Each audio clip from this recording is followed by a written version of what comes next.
I've made mistakes. As some of you might be aware, I am still the only award-winning borrower this side of the universe. I hold a very expensive trophy that was given to me by one of my Shylocks back in the day for being the most trustworthy borrower and for continued business. I know you know who Shylocks are, and I leave it to you to imagine who is this Shylock in the right frame of mind who would decide to spend business money. You know, Shylocks are supposed to be mean. They're not as generous as the circle. To spend business money to buy a trophy, to award someone. I leave it to you to imagine how much business I had given that Shylock, and that was just one of them. My story has aired in the media very many times because of how I was messed up in the world of borrowing. I used to borrow at the slightest provocation. You sit next to me and you behave in a manner to suggest that you have some money you don't know what to use it for. And I will quickly suggest that you lend it to me. I will even suggest that I will add you something on top when I'm repaying. I abused a very beautiful gift that God gave me. And I thank Him that He has not taken it away. And that was the gift of trust. I now turned that trust into an avenue of getting money.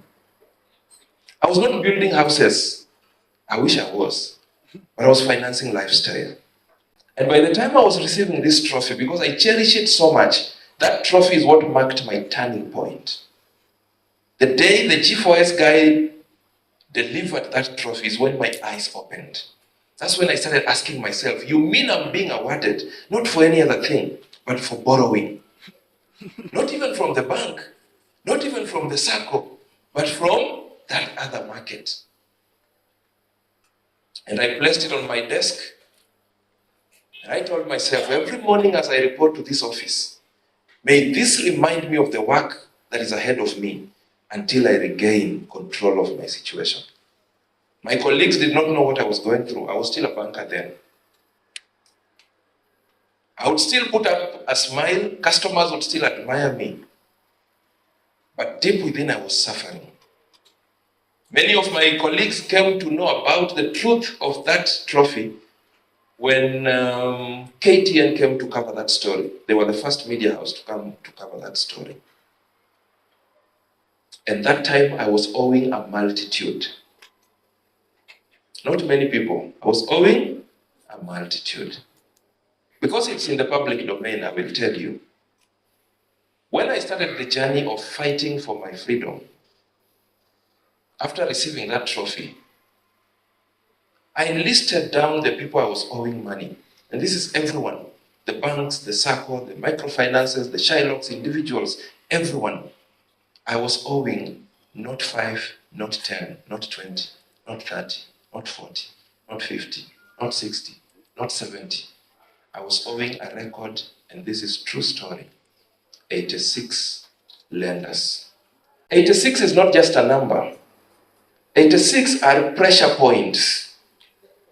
When these people decide to raid you, Mondays used to be hell on earth days for me.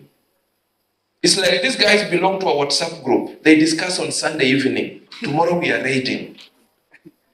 I get to the office, I'm looking at my laptop, but there's nothing I'm doing. It's just because an SMS came. And you see, in the world of borrowing, when a lender calls you when you have defaulted, whether you pick the call or not, the message is home. And the Bible was not wrong when it said that the borrower becomes slave to such a lender. When that SMS has come, you are a slave to them. Your mind is taken captive. My laptop is black. The screen has gone. People think I'm working, but I'm not. I'm not working. You even hate your workplace. If you get yourself to where I was, please never get there. Because I had gotten to a point where every end month, I hate myself. And I hate the job I do. Because I don't see the fruits. I don't feel the fruits. Not because they don't pay me. They pay me. But I had gotten to a level where the interest that my Shylocks need from me every month, interest alone was more than double my net pay. Interest alone. So that means my salary comes, nalipa interest. Tulikuwa tunawaita watoto. So unalipa watoto. And then I have to borrow some more. And because I have a suit, and those Shylocks love lending to people in the financial sector and people in disciplined sectors, because they know that you could lose your job if any of the checks you give them were to bounce. So you will do anything to make sure that you finance your account when the check needs to be banked. Borrow some more to complete interest repayment. Then I would need to borrow so that my family would survive. Don't get there.